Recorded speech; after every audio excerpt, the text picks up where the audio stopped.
শ্রমবাজারে দেশের বাইরে আমাদের প্রায় 1,25,00,000 কিংবা 30 লক্ষ আমাদের কর্মী দেশের বাইরে কাজ করে।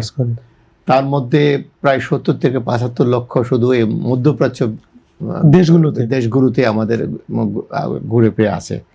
তাহলে এত বড় একটা শ্রমবাজারে আমাদের কর্মীদের রেমিটেন্স আপনি দেখেন, এই বছরও কিন্তু সৌদি আরব থেকেই 1 নম্বর রেমিটেন্সের দিকে, গত বছরও ছিল 1 নম্বরে।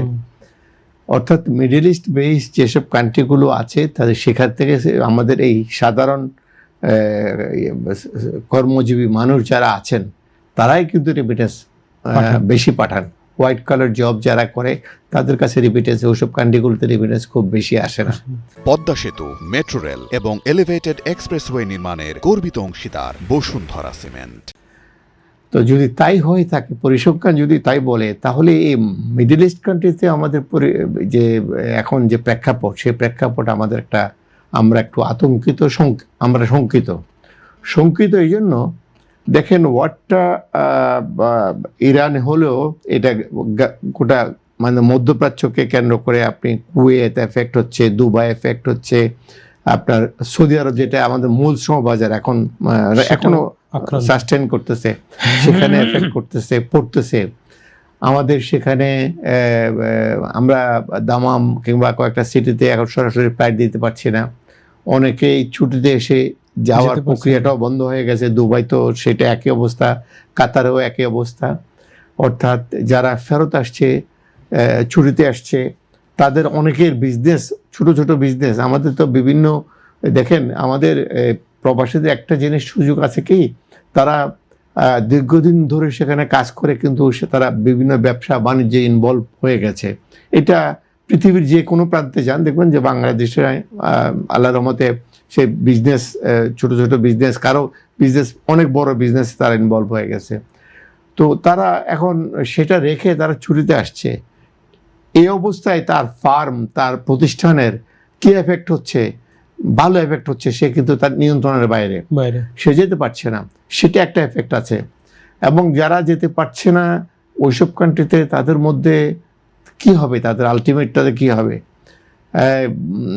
কিছুদিন আগে আমরা কাতার গভর্নমেন্টের কাছে আমরা যেটা শুনেছি যে অটোমেটিকলি তাদের বেশি 1 মাস বাড়িয়ে দেবে, যদি 1 মাস না হয় তারপরে কি হবে। তো ঠিক তদ্রুপভাবে অন্যান্য কনসার্ন কান্ট্রিগুলো, বাহরাইন, তারপরে আপনার কুয়েত, ওমান, সৌদি আরব, এসব কান্ট্রি থেকে ছুটিতে যারা আসছেন, তাদের যারা যেতে পারছেন না তাদের কি হবে? তাদেরকেও এই জাতীয় আলাপ আলোচনার ভিত্তিতে আমাদের সরকার যদি পদক্ষেপ নেয়, অন্তত তাদের ভিসাটা অটোমেটিকলি যাতে এক্সটেনশন হয়ে যায়, তারা আবার যাওয়ার একটা প্রক্রিয়া মানে যেতে পারে, তাদের যাওয়ার পরটা যাতে রুদ্ধ না হয়, এটা হলো একটা পার্ট যারা ছুটিতে আসছেন। আর একটা পার্ট হচ্ছে, আপনি একটু চিন্তা করেন যে বর্তমানে আমাদের যেহেতু একটা মাত্র মার্কেট খোলা সৌদি আরব, এই মার্কেটটাই আমাদের প্রাণশক্তি। আমাদের এত বড় খাতে আমাদের প্রায় 2800 উদ্যোক্তা, প্রায় 2800 আমাদের মানে রিক্রুটিং এজেন্ট, উদ্যোক্তা। তাদের এমনিই তাদের কাজকর্ম নাই, এমনিই তাদের 2800 আমাদের লাইসেন্সধারী, তারা কিন্তু সবাই কাজ করার সুযোগ পাচ্ছে না। তো সেখানে যাদের সুযোগ আছে, যারা বিভিন্ন এমবেসিতে এনলিস্ট আছে, তাদেরও এখন যাওয়ার প্রক্রিয়াগুলো, যে ভিসাগুলো আছে, যে মানে চাহিদাগুলো আছে বর্তমানে, সেই চাহিদা অনুযায়ী হয়তো স্টপ হয়ে আছে, আদা প্রসেসিং হয়ে আছে, কিংবা স্ট্যাম্পিং হয়েছে, স্টপ করে করে রাখছে প্রজেক্টে, কিংবা ফ্লাইট পাচ্ছে না। এই সার্বিক একটা অস্থিরতা টোটাল আমার শ্রমবাজারে একটা এফেক্ট করছে। এটা এখন পর্যন্ত এই অবস্থায় আছে, যদি সেটা কন্টিনিউ করে তাহলে আমাদের অবস্থা কী হবে? আমার রিমিটেন্সে আপনি দেখছেন যে আমার এই শ্রমবাজারে থেকে আমাদের 34 বিলিয়ন আমাদের কন্ট্রিবিউশন। এই বছর হয়তো ঈদে আমাদের একটু বেশি আসছে, কিন্তু আমরা যেটা মনে করি, আমরা সম্ভাবনা আমাদের যেটা আছে সেটা হচ্ছে ঈদে চাঁদে এগুলো কিন্তু আমাদের কর্মীরা কিন্তু টাকা বেশি থাকে, আর ক্রাইসিস পিরিয়ডে কিন্তু তারা টাকা সেখানে রাখতে চায় না, তারা দেশে পাঠায় নিরাপদ মনে করে। তো সেক্ষেত্রে আবার সৌদি আরবের একটা প্রেক্ষাপট আছে যে অনেকে ডেলি বেসিসে কাজ করে, মানে এই যে ফ্যামিলি অ্যান্ড ফ্রেন্ডস বিষয়ে যারা গিয়েছে, এটাও একটা বিশাল মানে কোয়ান্টিটি আমাদের কর্মী সেখানে আছে। এখন তাদের কাজের কি হবে? তাদের তো ডেইলি বেসিসে কাজ নাই, নো ওয়ার্ক নো পে। এই অবস্থায় তাদের অবস্থান কি হবে এবং রিমিটেন্সে আমাদের একটা এফেক্ট করবে বলে আমরা এপ্রিলের শেষান্তে আমরা হয়তো একটা ভাবছি। তো এগুলোর জন্য উত্তরণের পথ কি, এগুলোর আলোচনার দাবি রাখে। কারণ আমরা একটা মাত্র শ্রমবাজার, বিকল্প আমাদের কোনো মার্কেট দীর্ঘদিন ধরে আমরা সরকারের সাথে দীর্ঘদিন, মানে এই সরকার তো 1 মাস হয়েছে মানে আসছে, এই সরকার একটা ভিশন নিয়ে আসছে, একটা সম্ভাবনা নিয়ে আসছে, স্বপ্ন নিয়ে আসছে, সেটা হচ্ছে পরে আলোচনা করা যাবে। কিন্তু দীর্ঘদিন বিগত দিনে যেসব সরকার ছিলেন তাদের সাথে আমরা এই বিষয়গুলো আলোচনা করেছি। আমরা আমাদের শ্রম বাজারটা যাতে একটা সীমাবদ্ধ গণ্ডিতে না রেখে এটাকে আরও এক্সপ্লোর কীভাবে করা যায়, আমরা সেগুলো চিন্তা আমরা না করলে পরে আমাদের এই বাজারটা যদি কোনো রকমে আরও যদি ওয়ার্স্ট পর্যায়ে যায়, তাহলে কিন্তু আমাদের আভ্যন্তরীণ বাজারে একটা অস্থিরতা তৈরি হবে। কারণ আমার শ্রমবাজারে 30 লক্ষ শিক্ষিত যুবক প্রতি বছর ইন করে, তাদের কর্মসংস্থান তো আমরা করতে পারছি না। জনাব আলী হায়দার, এই যুদ্ধের কারণে অনেক দেশেই, বিশেষ করে সৌদি আরব, মধ্যপ্রাচ্য কেন্দ্রিক বাংলাদেশি শ্রমিকরা মারা গেছেন। আসলে তাদের নিরাপত্তার বিষয়টা কিভাবে এইখানে দেখা উচিত এই মুহূর্তে, আর এই শ্রমবাজারে কিভাবে প্রভাবিত করছে এই যুদ্ধ? না, যারা এই যুদ্ধকালীন সময়ে যারা প্রাণ হারিয়েছেন, অত্যন্ত দুঃখজনক এবং খুব আমাদের পক্ষ থেকে আমরা সেই শোক সপ্তত পরিবারের প্রতি আমরা শ্রদ্ধা জ্ঞাপন করছি। সরকার প্রপারলি অ্যাড্রেস করছে বিষয়টাকে এবং অনেককে ফিরিয়ে নিয়ে আসছে, অনেককে আনার প্রসেস, ফিরিয়ে নিয়ে আসার প্রসেস করছে এই সরকার, এবং সরকার দায়িত্ব নিচ্ছে তাদের। এটা যেহেতু যুদ্ধকালীন প্রেক্ষাপট, সরকার এখানে থেকে তাদের নিরাপত্তা দিতে পারবে না।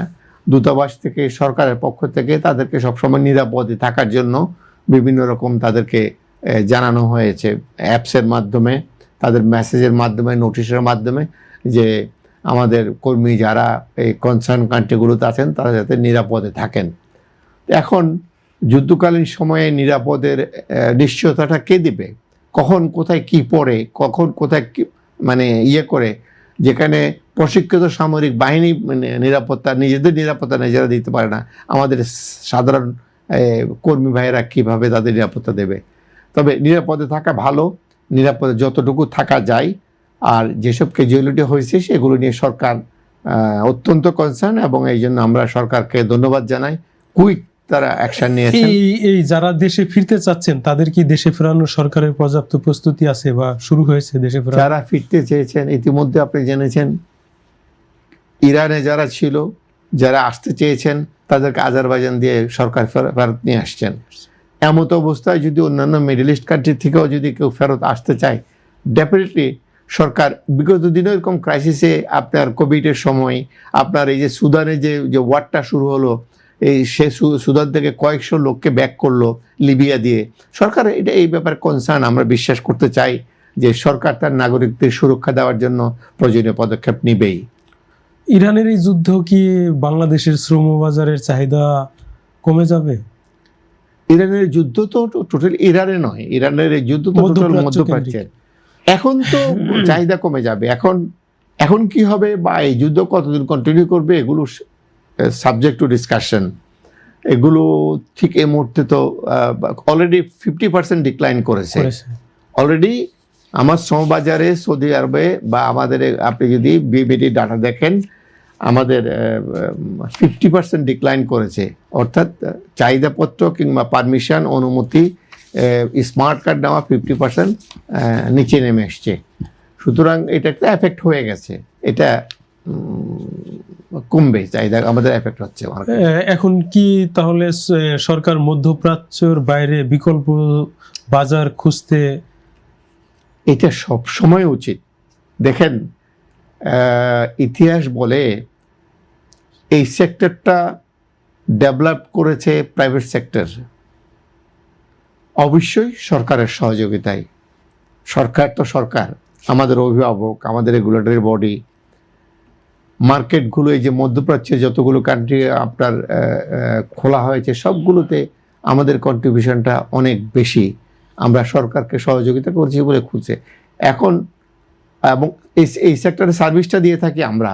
সুতরাং আমরা দীর্ঘদিন ধরে বলে আসছি যে ভাই আপনারা আমাদেরকে এঙ্গেজ করেন, বেশি করে এঙ্গেজ করেন। আপনারা আমাদের দূরে রেখে আপনারা এই সেক্টরে ডেভেলপমেন্ট করতে পারবেন না, আমাদেরকে দূরে রেখে আপনারা কোনো মার্কেট এক্সপ্লোর করতে পারবেন না। প্রাইভেট সেক্টরকে এঙ্গেজ করেন মার্কেট খোলার জন্য, নতুন নতুন মার্কেট, সম পরিমাণ মার্কেট কি খোলা যায়, আপনার মালয়েশিয়া খোলা যায়, আপনার সম্ভাবনাময় ব্যাংকক আছে, অন্যান্য এই ফার ইস্টের কোনো মার্কেটে আমাদের চাহিদা আছে কিনা এগুলো যাচাই বাছাই করে আমাদের যে শ্রম কূটনীতি সেটা তৎপরতা বাড়িয়ে দেন। প্রাইভেট সেক্টরকে এখানে এঙ্গেজ করেন, কোন কোন দেশের সম্ভাবনা আছে তারা সেখানে সেটা আলোচনা করে সরকারকে সাথে নিয়ে মার্কেটগুলো খোলার ব্যবস্থা করা হোক। কোন দেশে কে লোক পাঠাবে এটা মানে আমাদের আলোচনা না, যতটুকু আমার দেশ থেকে লোক যাওয়া, আমাদের এই যে আমরা দেশের অর্থনীতি কোনো রকম ক্রাইসিসে পড়া, আভ্যন্তরীণ বাজার কোনো রকম অস্থিরতা, এগুলো আমরা কোনো রকমে চাই না। আমরা চাই যে এই দেশ থেকে লোক যাক, মিনিমাম মাইগ্রেশন কস্টে লোক যাক, এবং সরকার আমাদের কর্মীরা যাতে যে দেশে যায় সে দেশে যাতে সুরক্ষিত থাকে, প্রোটেক্ট থাকে। অর্থাৎ এটাকে আমরা বলি ইথিক্যাল রিক্রুটমেন্ট বলি, রেগুলার মাইগ্রেশন বলি। এটার জন্য সরকার আলাপ আলোচনা করে, দুই সরকার রিসিভিং এন্ডে সেন্ডিং এন্ডে এইটাকে প্রোটেক্ট করে লোক পাঠানোর ব্যবস্থা করা হোক। সেখানে কি আমি পাঠাতে পারলাম? অনেক দেশে আমি এখন লোক পাঠাতে পারি না, কারণ আমার এখতিয়ার না, আমাকে অ্যালাউ করছে না। আমি জর্ডানের লোক পাঠাতে পারছি না, আমি সিঙ্গাপুরে লোক পাঠাতে পারছি না, আমি কোরিয়াতে লোক পাঠাতে পারছি না। মানে অনেক দেশে আমার এখতিয়ার নাই, আমি মরিশাসে লোক পাঠাতে পারছি না। মানে হচ্ছে কি রিসিভিং এন্ডে তাদেরও একটা কতগুলো সীমাবদ্ধতা আছে, রিজার্ভেশন আছে। সৌদি আরবও কিন্তু আমাদের 2800 আমাদের রিক্রুট এজেন্সি কাজ করতে পারছে না, তাদের সৌদি বেশি সার্ভিস দিতে পারবে না, এত হিউজ একটা আমাদের রিক্রুট এজেন্সি। সুতরাং তাদের সাথে আলাপ আলোচনা করে যতটুকু করা যায়, যত মানে করা যায়, মার্কেটটা খুললে আমাদের কর্মী যদি যাওয়ার সুযোগগুলো থাকে, অপশানগুলো থাকে, তখন কর্মীরা প্রতারিত হওয়ার সুযোগগুলো কমে যায়। কর্মীদের হাতে অপশান থাকে কোন দেশে যাবে, মাইগ্রেশন কস্ট অটোমেটিকলি কমে যাবে। সাপ্লাই অ্যান্ড ডিমান্ডের সাথে যদি সামঞ্জস্য না থাকে, আপনি মার্কেট অস্থির থাকবেই, এটা স্বাভাবিক, কারণ কোনো অপশান নাই। যুদ্ধের কারণে কি মধ্যপ্রাচ্যের বাইরের দেশগুলোতে শ্রমিক পাঠানোর খরচ বেড়েছে কিনা, আর ভিসা জটিলতা আছে কিনা? মধ্যপ্রাচ্যের বাইরে তো আমাদের কোনো মার্কেট খোলা নাই। ইউরোপ মার্কেট যেটা আছে এটা রেগুলার মার্কেট নয়, এগুলোর সাথে আমাদের এমইউ হয় নাই।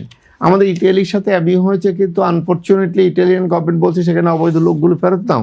স্পেনের সাথে আমাদের এমইউ হয়েছে, কিন্তু সেখানে এখনও আমরা রিচ করতে পারিনি, অর্থাৎ আমাদের মুভমেন্ট সেখানে বাড়া নাই। আমাদের জাপান আমাদের দেশ থেকে 1 লক্ষ লোক নেবে, কিন্তু এই প্রক্রিয়াগত দিক, জাপানের লোক পাঠানোর যে প্রক্রিয়া এত জটিল, সেখানে ঠিক এই সহজভাবে আমরা লোক পাঠানো মানে অনেক কঠিন একটা প্রক্রিয়া।